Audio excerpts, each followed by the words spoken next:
찾으신 줄 알고 한 절씩 교독하겠습니다. 너희가 모든 일에 나를 기억하고 또 내가 너희에게 전하여 준 대로 그 전통을 너희가 지킴으로 너희를 칭찬하노라.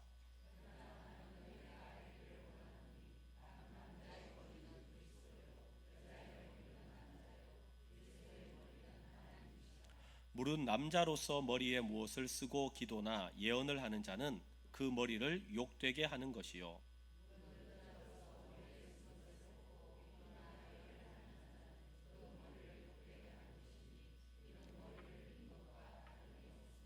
만일 여자가 머리를 가리지 않거든 깎을 것이요 만일 깎거나 미는 것이 여자에게 부끄러움이 되거든 가릴지니라.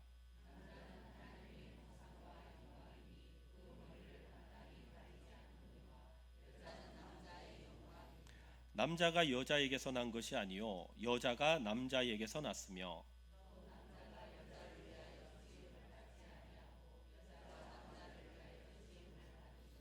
그러므로 여자는 천사들로 말미암아 권세 아래에 있는 표를 그 머리 위에 둘지니라.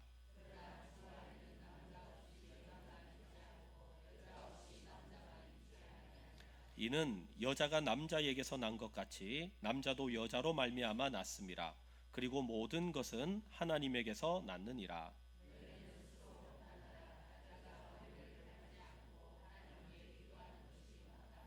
만일 남자에게 긴 머리가 있으면 자기에게 부끄러움이 되는 것을 본성이 너희에게 가르치지 아니하느냐.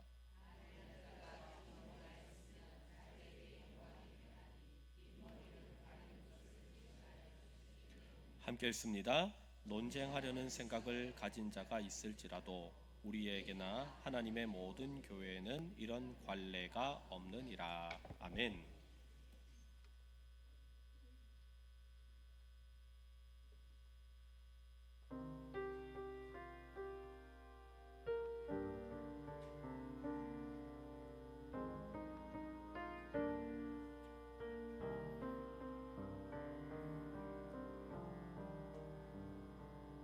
난 지극히 작은 자체인 중에 날 부르셔서 간절한 기대와 소망 부끄럽지 않게 전케 하셨네. 난 지극히 작은 자체인 중에 개수 주의 간절 두르셔서 간절한 기대와 소망 부끄럽지 않게 십자가 졌게 하셨네.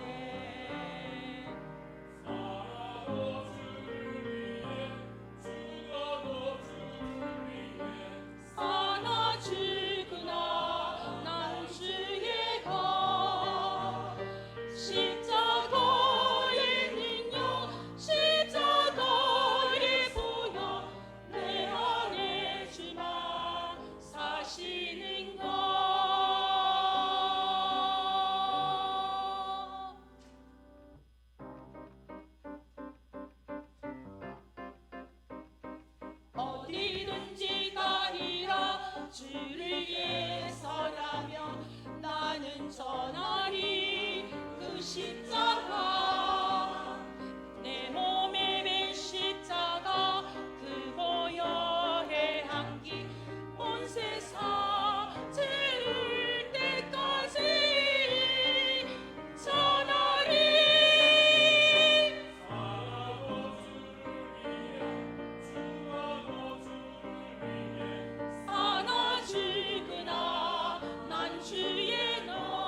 난 지극히 작은 자 죄인 중에 계시무 유익한 날 부르셔서 간절한 기대와 소망 끌럽지 않게 십자가 정케 하셨네. 내 사랑 나의 십자가에. 아멘. 하나님 영광의 박수 돌려드립니다. 네, 감사합니다. 네, 여러분 한 주간 잘 지내셨습니까? 네, 이번 주가 벚꽃이 절정이라고 합니다. 여러분 하나님께서 만드신 또 자연을 또 한 주간 가운데도 많이 만끽하시고 즐거워하시고 주 안에서 기쁨이 있는 또한 이번 한 주간 되시기를 주의 이름으로 축원합니다. 그리고 그 다음 주가 되면은 종려주일이고 고난 주간이 되죠. 그때는 우리가 세상 가운데 즐길 것도 있고 감사해야 할 것도 있고 행복해 할 것도 있지만 그러나 우리 마음을 우리가 절제하고 또 주님의 고난에 동참하는 주간입니다. 이번 한 주간도 우리 성도님들의 삶 가운데 주의 은혜가 넘치기를 주의 이름으로 축원합니다. 오늘 우리에게 주신 말씀을 가지고 예배의 완성, 나를 낮추고 질서를 세우다라는 제목으로 함께 말씀의 은혜 나누도록 하겠습니다. 여러분 요즘 뉴스를 보면 세상이 정말 빨리빨리 뭔가 많이 바뀌는 것 같습니다. 특별히 여러분 인공지능 AI의 어떤 발전을 보면요 얼마나 빠른지 모릅니다. 지난 주간에 뉴스를 보니까 우리 정부에서도 인공지능 이 AI 반도체 산업에 대해서 10조 원을 투자하겠다 그렇게 이야기를 했습니다. 여러분 이 AI가 기계가 원래 사람을 도우는 일을 했잖아요. 사람이 일을 하면 그것을 간소화할 수 있도록 도우는 일을 했는데 이제는 계속해서 발전을 하면서 사고를 하고 수많은 정보를 통하여서 사람들이 해야 하는 일들을 대체하는 그런 일들을 계속해서 하고 있는 것들을 보게 됩니다.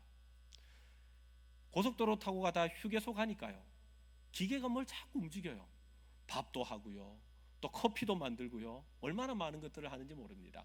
세상이 계속해서 발전하면 사람들은 삶이 풍요로워질 것이다 여유가 있을 것이다 생각했는데 그런데 이상하게 계속 AI가 인공지능이 계속해서 발전하면 발전할수록 우리에게 풍요로움보다 때로는 수많은 사람들이 마음 가운데 허무함과 불안함을 가지고 가는 시대를 우리는 살아갑니다. 뉴스를 보니까 이렇게 이야기하더라고요. 특별히 청년들 대상으로 2025년을 기준으로 해서 한 해 동안 쉬었다 일을 하지 못했다 하는 청년들이 70만 명이 되었다라고 합니다. 계속해서 세상은 발전하고 과학이 발전하고 살기 좋은 이렇게 발전하면 우리가 더 넉넉하게 여유 있게 풍요롭게 살 수 있을 것이라고 생각을 했는데 시대를 살아가는 청년들에게는요 미래가 불투명하고 그의 앞 가운데 무엇이 보이지 않는 안개와 같은 삶을 오히려 살아가는 우리의 모습을 보게 됩니다. 많은 사람들이 궁금해합니다. 그러면 AI의 인공지능의 발전은 어디까지 갈 것인가? 사람들이 일을 하는 영역 가운데 어느 정도의 자리를 차지할 것인가? 물론 많은 자리를 차지하겠지만 전문가들은 차지하지 못하는 자리도 있다라고 이야기합니다. 크게 두 가지를 이야기했어요. 첫 번째는 무엇인지 하면 공감 능력의 부재라고 이야기를 했습니다. 여러분 AI가 이제 곧 의사의 역할을 대체할지도 모릅니다. 많은 증거와 많은 자료와 검사를 통해 가지고 다 취합하고 난 다음에 환자에게 이야기하겠죠. 당신의 병명은 이것입니다 라고 이야기할 때 그 병자의 입장에서는 아이고 감기네 별것 아니다 아이고 요 정도였구나 아이고 다행이다 생각할 수 있지만 청천벽력 같은 병명의 소식을 듣고 다리가 후들후들거리거나 벌벌 떨거나 눈물을 흘릴 수 있어요. 하지만 AI는 그 사람의 손을 잡아줄 수 없고 그들의 마음을 이렇게 안아줄 수가 없습니다. 공감 능력이 부재한 것이죠. 두 번째는 책임감이라고 했습니다. 시간이 지나서 이제 재판하는 것, 심판하는 것도 사람 못 믿겠다 정확하게 객관적으로 할 수 있는 기계가 하자라는 세상이 온다면 그 기계 또한 여러 가지 많은 법률 조항과 또한 가지고 있는 여러 가지 증거를 바탕으로 해서 당신은 어떤 법에 의해서 이런 벌을 받아야 됩니다. 당신은 이런 벌금을 내야 됩니다. 라고 이야기를 할 때 혹여나 그곳에 관해서 거짓 증거가 있거나 아니면 잘못된 정보를 통해서 이 기계가 오류로 이야기했다면 거기에 대해서 책임을 지지 못합니다. 그러나 사람은 책임지는 것이죠. 내가 책임지겠다, 내가 하겠다. 그런데 이런 책임 의식은 AI 가운데는 없다라는 겁니다. 사람이 해야만 하는 일들이 있다는 거예요. 신앙의 세계에서도 동일하다고 생각합니다. 여러분, 종교개혁 500주년 때 독일에서 엄청난 기계를 하나 발견했습니다. 기도 제목을 가지고 기계 안에 집어넣으면 그 기계가 그 이야기를 듣고 기도를 해주는 그런 로봇을 개발을 했어요. 시간이 지나서 이제는 여러분, 외국에서는요 온라인으로 AI가 설교를 하는 그런 웹사이트도 있습니다. 젊은 사람들은요 신기한 거예요. 놀라운 거예요. 그래서 접속을 해서 AI가 수많은 신학적인 자료와 수많은 여러 가지 정보를 가지고 설교를 합니다. 그런데 신기한 것은요, 처음엔 사람들이 신기하다 놀랍다 해서 그렇게 많이 접속을 했는데 시간이 지나면서 한 명씩 두 명씩 빠집니다. 왜냐하면 공감 능력이 없는 거예요. 내 마음 가운데 아픔이 있고 슬픔이 있는데 누군가가 나를 돌아보는 것이 아니라 정보만 전달해 주니까 마음 가운데 여전히 해결되지 못하는 문제가 남아 있는 것이고 책임지지 못하는 겁니다. 여러분, 예배는 무엇입니까? 그냥 정보적인 지식을 듣고 하나님 예배했어요가 아니라 성경은 분명하게 이야기합니다. 예배는 영과 진리로 하나님께 해야 하는 것인 줄 믿습니다. 기계는 그런 능력이 없어요. 상한 심령을 만질 수도 없고 자기 또한 상한 심정으로 하나님께 나아갈 수가 없는 것입니다. 그래서 예배의 영역은 기계가 감당하지 못할 것이다, 그렇게 이야기합니다. 어쨌거나 예배라는 관점에 있어서 하나님의 백성은 예배를 어떻게 드려야 하는가? 로마서 12장 1절은 하나님의 자녀는 이렇게 살아야 한다고 했습니다. 함께 말씀을 읽겠습니다. 시작. 그러므로 형제들아, 내가 하나님의 모든 자비하심으로 너희를 권하노니 기뻐하시는 거룩한 산 제물로 드리라. 이는 너희가 드릴 영적 예배니라. 아멘. 하나님이 우리에게 원하시는 예배는 예배당 안에서만 거룩하게 예배하는 것이 아니라 삶 가운데 속에서도 하나님께 영광 돌리는 산 제사가 되기를 원하십니다. 우리의 모습이 하나님 보실 때 교회 안의 모습이나 교회 밖의 모습이나 똑같이 하나님께 영과 진리로 예배하는 우리 성도님들 되시기를 주의 이름으로 축원합니다. 그런데 여러분, 오늘 말씀을 보면요, 사도 바울은 고린도전서 11장, 12장, 13장, 14장 4장에 걸쳐서 예배가 무엇인가에 대해서 가르쳐주고 있습니다. 왜 바울은 예배에 대해서 이렇게 많이 신경을 쓰게 되었을까요? 고린도 교회는요 부흥하는 교회였습니다. 은혜를 엄청나게 많이 받은 교회였고 은사도 많이 받은 교회였습니다. 그러다 보니까 교회 안에서 내 은사가 최고다, 내가 받은 은혜가 최고다 하면서 교회 안에 무질서와 혼란이 일어나기 시작을 했습니다. 몇 가지 문제를 본다면 첫 번째는 교회 가운데 부어주신 은사에 대한 문제였습니다. 여러분, 성령께서 교회 가운데 은사를 주셨어요. 병고침의 은사도 주셨고 예언의 은사도 주셨고 통역의 은사도 주셨고 방언의 은사도 주셨고 축귀 귀신을 쫓아내는 은사도 주셨고 이런 엄청나게 많은 은사를 받았으면 귀한 것 아닙니까? 그런데 귀한 건데요, 나만 받은 게 아니에요. 옆에 집사님도 받았고 권사님도 받았고 장로님도 받았고 다 받았어요. 그랬더니 교회 가운데 무질서가 생겼다는 겁니다. 일례로 우리가 이렇게 예배를 드리잖아요. 목회자가 앞에 와서 설교를, 여러분 하나님의 말씀은 하고 설교를 하고 있는데 갑자기 저기 계신 집사님 중에 한 분이 일어나셔가지고 주께서 나에게 예언을 주셨다 하면서 막 예언을 한다고 생각해 보세요. 여러분, 예배가 되겠습니까? 예배를 드리는데 갑자기 한 분이 배가 아프셨어요. 아이고 배가 아파라. 그런데 그 소리를 듣고 제가 병고침의 은사가 있습니다 하고 일어나가지고 주여 주여 주여 하고 기도를 했다. 그래서 병은 고쳐졌어요. 할렐루야, 놀라운 일이죠. 그런데 예배는 어떻게 되는 걸까요? 혼란스러워지는 것이죠. 주께서 주시는 은사는 너무 귀한 것이고 놀라운 것인데 질서를 지키지 않으면 혼란이 오는 것입니다. 두 번째는요, 예배 드리는 공간과 복장에 대한 문제가 있었습니다. 성경이 기록된 시대, 고린도 지역이 있었던 이 시대에는 계급 사회가 있었고 신분 사회가 있었고 사람들이 차별성을 두는 그런 시대였습니다. 그러다 보니까 남자와 여자가 한 공간에서 어떤 모임을 한다? 그것은요, 문화적으로 사회적으로 전혀 이해할 수 없는 그런 문화였습니다. 여러분, 우리나라도 그랬잖아요. 선교사님들이 복음을 들고 조선 땅에 왔습니다. 복음을 전했어요. 그리고 교회를 세웠습니다. 예배를 드리는데 우리 문화는 어떻습니까? 유교적인 문화에 의해서 남녀 7세 부동석이잖아요. 예배를 드리는데 어떻게 드려야 되나? 선교사님들이 가지고 있었던 아주 지혜로웠던 생각이 무엇이었는지 하면 칸막이를 두는 겁니다. 한 공간 안에 중간에 칸막이를 둬가지고 남자 성도들이 앉는 자리, 여자 성도들이 앉는 자리, 이렇게 구별을 했습니다. 그러다가 시간이 지나서 한국 사람들이, 우리 조선 사람들이 교회 세우자, 교회 세우자. 그래서 교회를 지었을 때 그 사람들이 어떻게 교회를 지었는지 하면 기역자로 지었습니다. 기역자 이렇게 있으면 이쪽은 남자, 이쪽은 여자, 이렇게 앉도록 지었어요. 여러분, 1907년도에 평양 가운데 엄청난 부흥의 운동이 있었잖아요. 평양 장대현 교회. 그때 교회의 모습이 어땠는지 하면 이런 모습이었습니다. 기역자 모양이었어요.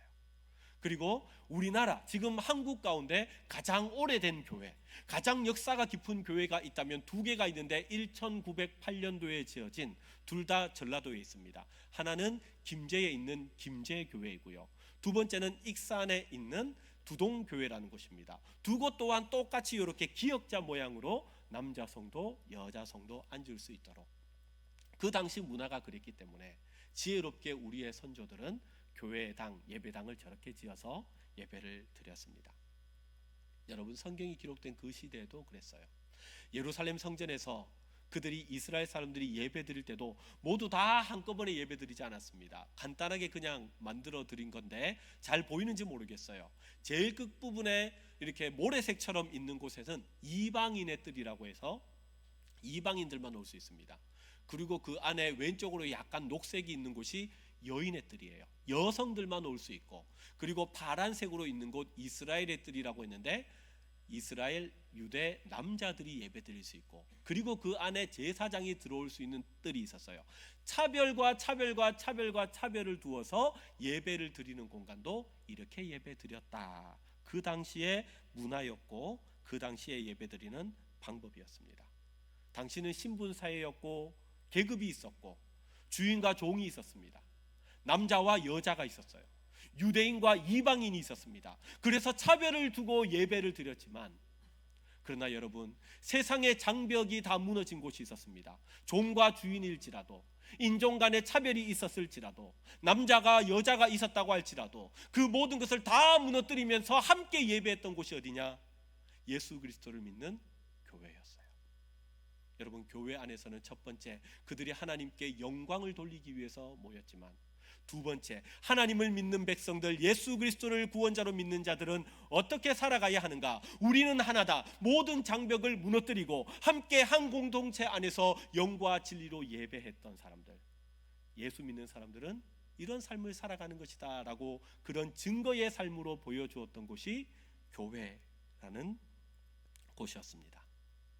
여러분, 그런데 오늘 본문은 예배를 드릴 때 복장에 대한 문제를 가지고 바울이 우리에게 교훈을 줍니다. 오늘 우리 성도님들 옷을 다 이렇게 멋있게 차려입고 오셨잖아요. 그런데 여러분, 예배 올 때는 어떤 옷을 입어야 합니까? 어제 토요일 날 입었던 거 그냥 막 대충 털어갖고 막 이래가지고 입고 오면 되겠습니까? 아니면 무조건 새 옷을 입어야 될까요? 여러분, 그런 게 아니죠. 살아계신 하나님께 영과 진리로 예배하기 위해서 우리는 새 옷은 아닐지라도 깨끗한 옷, 깔끔한 옷, 준비된 옷을 입고 주님 앞에 나와 예배를 드립니다. 여러분, 오늘날 시대는 패션에 있어서 서로의 개인적인 그런 것들을 존중해 주는 시대였지만, 성경이 기록된 시대는 그렇지 않았어요. 여자들은 반드시 머리에 두건이라는 것을 써야만 했습니다. 여인들이 머리에 두건을 쓰는 이유는, 나는 부정한 사람이 아닙니다. 나는 정결한 사람입니다. 나는 문제가 있는 사람이 아닙니다 하는 의미로 머리에 두건을 쓰고 다니는 것이 당시 문화였습니다. 여러분, 우리나라에도 그런 전통이 있었잖아요. 그런 문화가 있었잖아요. 조선시대까지만 하더라도 여인들이 밖에 나갈 때 어떻게 다녔습니까? 장옷이라고 해가지고 얼굴부터 시작해서 몸매를 다 가리는 그런 옷을 가지고 이렇게 가리고 다녔습니다. 얼굴은 가족들만 볼 수 있도록 해서 다닌 것이 당시의 문화였습니다. 여러분, 문화적으로 복장은 굉장히 중요하죠. 오늘 축구하러 간다고 했는데 축구하러 갈 때 양복 입고 가지 않습니다. 운동복 입고 갑니다. 작업을 할 때는 작업복을 입고 우리가 일을 합니다. 예식이 있다 그러면 예복을 입고 우리는 그곳에 가서 함께 즐거운 시간을 가집니다. 어느 곳에 가든지 드레스 코드가 있습니다. 제가 미국에서 몇 년 동안 살아갈 때 골프장에서 아르바이트를 했던 적이 있습니다. 골프는 전혀 몰랐는데 아르바이트를 하면서 한 가지 알게 된 것이 있어요. 골프장에는 입고 가지 못하는 드레스 코드가 있다는 거예요. 무슨 옷을 입고 가면 안 되느냐? 청바지는 입으면 안 된다는 겁니다. 청바지가 생겨난 이유가 작업자들이 험한 일을 할 때 잘 찢어지지 않고 오랫동안 입을 수 있도록 만든 옷이 청바지인데, 그런 작업자들이 입는 옷을 이런 아주 귀한 그런 골프를 치는 이런 일을 하는데 입고 올 수 없다. 그래서 전통적으로 청바지는 골프를 할 때 입고 오지 못한다고 합니다. 문화였어요. 성경이 기록되어 있던 당시에도 문화가 있었습니다. 신분 사회였습니다. 가난한 사람은 부한 자가 입는 옷을 절대로 입을 수가 없었습니다. 차이를 두었어요. 남자와 여자도 구분을 했기 때문에 남자들은 아무것도 머리에 쓰지 않아도 되었지만 여성들은 두건을 쓰고 다녀야만 했습니다. 그런데 세상은 사람들을 차별하지만 차별하지 않는 곳이 있다고 했어요. 어디였습니까? 교회였습니다. 교회는 차별하지 않았습니다. 갈라디아서 3장 28절 말씀을 함께 읽어보겠습니다. 시작. 너희는 유대인이나 헬라인이나 종이나 자유인이나 남자나 여자나 다 그리스도 예수 안에서 하나이니라. 아멘. 그들은 이 말씀을 믿었습니다. 우리는 그리스도 안에 있기 때문에 남자나 여자나 유대인이나 이방인이나 그 어떤 사람들도 차별이 없다라는 것을 고린도 교인들도 분명히 알고 있었습니다. 그런데 문제가 있었습니다. 여성들이 그것을 믿고 알고 지식을 가지고 난 다음에 고린도 교회 가운데 어떤 일이 일어나게 되었나? 5절 말씀을 읽습니다. 시작. 무릇 여자로서 머리에 쓴 것을 벗고 기도나 예언을 하는 자는 그 머리를 욕되게 하는 것이니 이는 머리를 민 것과 다름이 없으리라. 아멘. 초대 교회에서는 여성도들도 공예배 때 대표 기도를 했습니다. 그리고 예언도 했어요. 성령께서는요, 각 사람 가운데 차별을 두지 않고 모두에게 은혜를 주셨습니다. 그랬더니 성령께서 역사하셔서 예언을 할 때, 대표 기도를 할 때 여성들은 일부러 우리는 자유하다 하면서 머리에 있는 두건을 확 하고 집어던지면서 대표 기도를 하고 예언을 하고 성령께서 받은 놀라운 역사를 행하기 시작을 했습니다. 그것을 가지고 바울은 무엇이라고 이야기했는지 하면 그러면 안 된다는 거예요. 머리에 아무것도 쓴 것이 없다는 것은 첫 번째로 주께서 너희에게 주신 권위를 부정하는 일이요, 두 번째는 민머리, 머리를 빡빡 깎아서 부끄러움을 당한 것과 별반 다를 바 없다라고 바울이 이야기했어요. 왜냐하면 그 당시 문화 가운데 여성들이 머리에 두건을 쓰지 않거나 민머리를 하고 다녔던 사람들이 이미 있었기 때문에 그렇습니다. 어떤 사람들이 그렇게 해서 다녔나? 첫 번째는요, 거리에 매춘을 하는 여성들이 그렇게 다녔습니다. 이 여성들은 사람을 이렇게 끌어 모으는 일을 해야 하는 것이죠. 유혹을 해야 하는 것이죠. 그래서 자기의 머리에 있는 두건을 풀어 헤치고 난 다음에 나는 이런 여인이다, 이런 아름다운 여인이다 하면서 유혹하기 위해서 머리를 풀어 헤치고 다녔습니다. 두 번째는 여성들 가운데 민머리, 머리를 빡빡 깎고 다니는 사람들이 있었습니다. 그 이유는요, 간음을 했거나 아니면 여성으로서 큰 죄를 지었을 때 자신의 모습을 부끄럽게 하고 사람들에게 부끄러움을 당하게 하기 위해서 머리를 빡빡 밀어서 민머리를 해서 다니게 했습니다. 사람들이 그 모습을 보면 죄인이구나, 잘못됐구나, 에휴 쯧쯧쯧 하면서 그렇게 부끄러움을 당하도록 했어요. 세 번째는요, 여성들 중에서 이방 신전에서 그렇게 제사를 지내는 여사제들이 신을 접했을 때의 행위입니다. 그들이 신을 접했을 때 했던 방법은 머리에 있던 것을 풀어 헤치고 머리를 이렇게 쫙 펼친 다음에 이상한 괴성을 지으면서 으랄랄랄랄랄라, 내가 신을 접했습니다, 신이 나에게 왔습니다 라는 것을 알리기 위해서 일부러 머리에 있는 것을 벗어버리고 머리를 풀어 헤치면서 그런 행위를 했습니다. 여러분, 첫 번째, 두 번째, 세 번째의 모습을 보았을 때 이것이 예수를 믿는 그리스도인 여성으로서 덕이 되겠습니까? 되지 않겠습니까? 전혀 덕이 되지 않는 것입니다. 그래서 바울은 차별적으로 남자는 써도 되고 남자는 쓰지 말고 여자만 쓰라라고 얘기를 한 것이 아니라 이 문화 가운데, 질서 가운데 전혀 영적인 질서와 맞지 않기 때문에 여성들은 구별하는 모습으로 그렇게 쓰라라고 이야기를 했습니다. 여러분, 복음과 문화는 다릅니다. 복음은 여러분 진리입니다. 복음은 변하지 않습니다. 우리를 구원할 수 있는 방법은 오직 예수 그리스도를 믿는 방법밖에 없는 줄 믿습니다. 여러분, 이건 진리예요. 변하지 않는 겁니다. 그러나 문화는 변합니다. 문화는 차이가 있습니다. 나라마다 차이가 있습니다. 어떤 나라에서는요, 이것이 오케이 사인인데 어떤 나라에 가서 이렇게 얘기를 하면요, 성적인 수치심을 주는 그런 문화이기도 합니다. 나라마다 달라요. 그러므로 우리는 그 문화를 구별해서 받아들일 수 있는 분별력이 있어야 합니다. 문화라고 다 좋은 것이 아니죠. 악한 문화가 있습니다.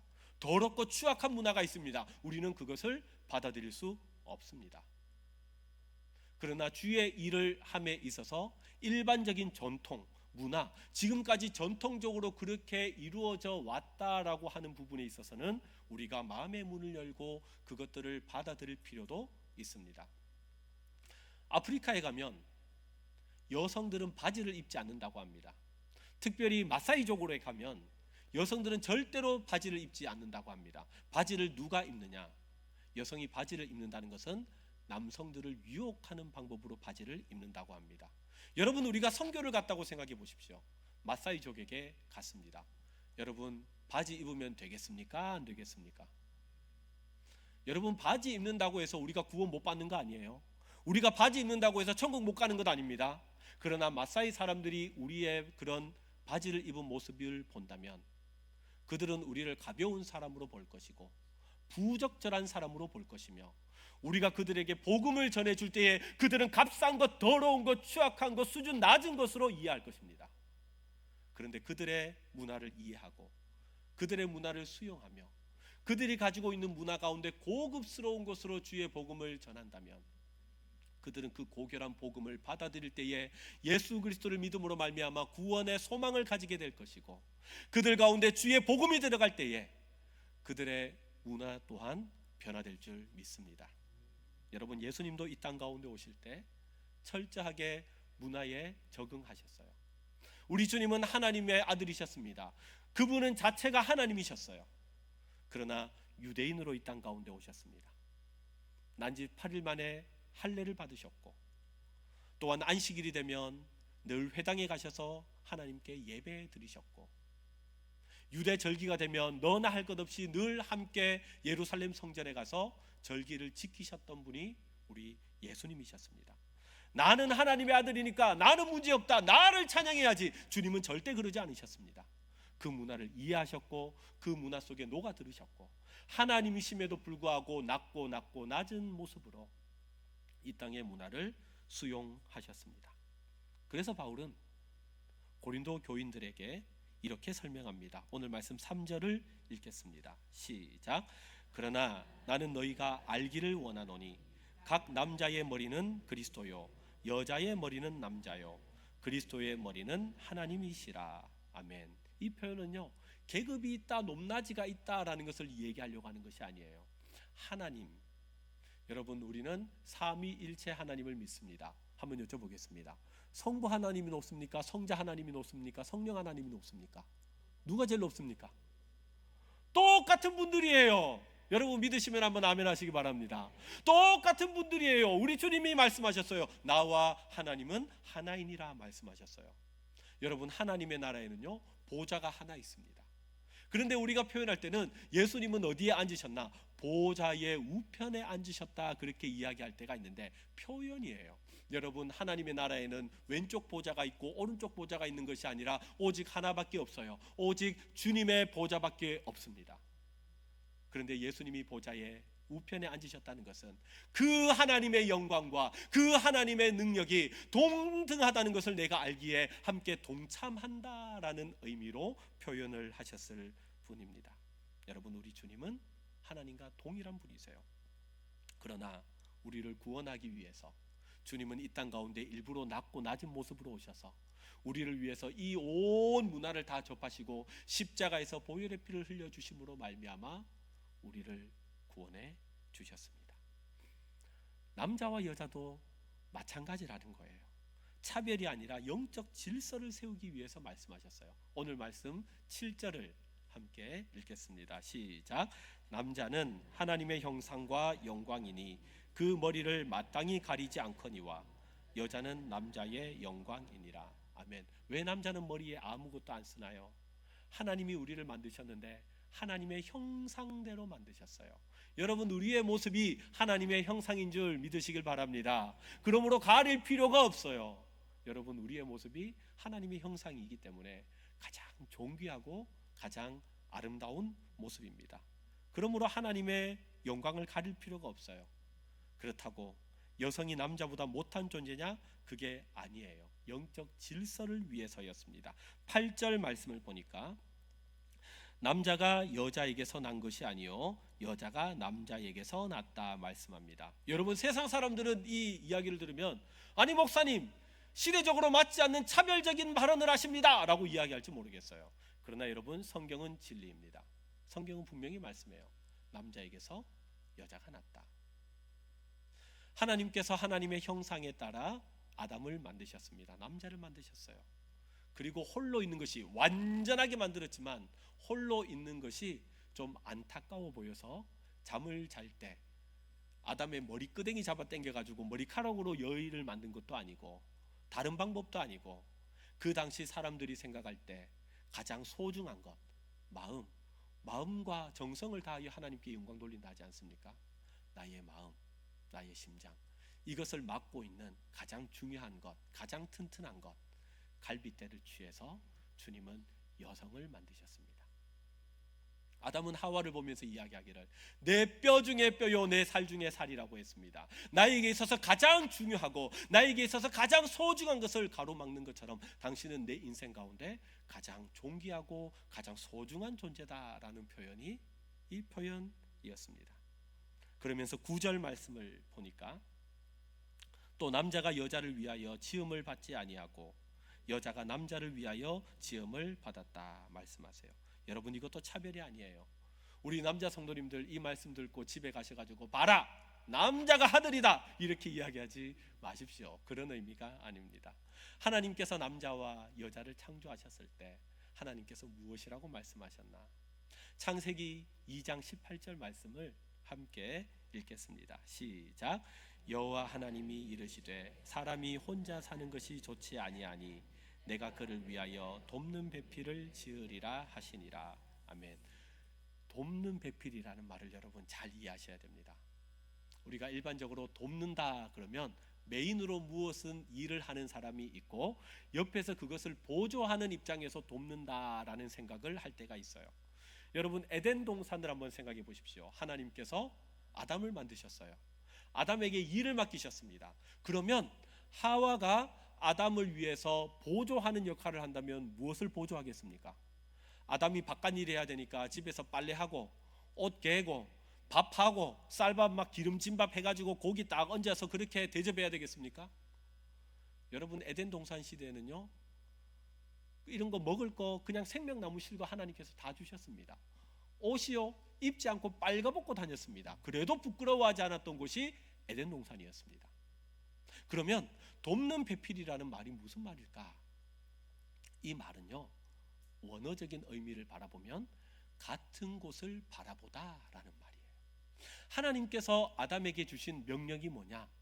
생육하고 번성하여 땅에 충만하라. 하나님께서 이것을 주셨어요. 에덴 동산을 잘 관리하고 다스리라는 것이 하나님이 주신 사명이 아담에게 주신 거예요. 그러면 아담만 그것을 바라보는 것이 아니라 하와도 그것을 같이 바라보는 겁니다. 아담은 혼자서 그 일을 할 수 있지만, 그러나 아담과 하와가 한 인격적인 존재가 함께 그 일을 감당하면 더 온전히 할 수 있고, 더 쉽게 할 수 있고, 더 완벽하게 할 수 있기 때문에 하나님은 함께 주께서 주신 그 사명을 함께 바라보라고 주신 것이 돕는 배필이라는 말의 의미입니다. 위아래를 이야기하는 것이 아니라 함께 한 곳을 바라보고, 함께 사명을 바라보고, 함께 그 일을 감당하라고 주신 거예요. 여러분, 우리는 생물학적으로 남자와 여자를 나눕니다. 그런데 생물학적으로 남자와 여자를 보면 남자가 잘하는 게 있고 여자가 잘하는 게 있습니다. 그런데 세상은 이것을 이대로 성경의 말씀대로 이해하지 않으니까 남녀 평등 똑같이 보자고 이야기하는데, 여러분, 성경은 그렇게 말하지 않습니다. 남자가 잘하는 게 있고 여자가 잘하는 게 있으니 이것을 함께 바라보면서 감당하면 시너지 효과를 일어나서 더 잘할 수 있다는 거예요.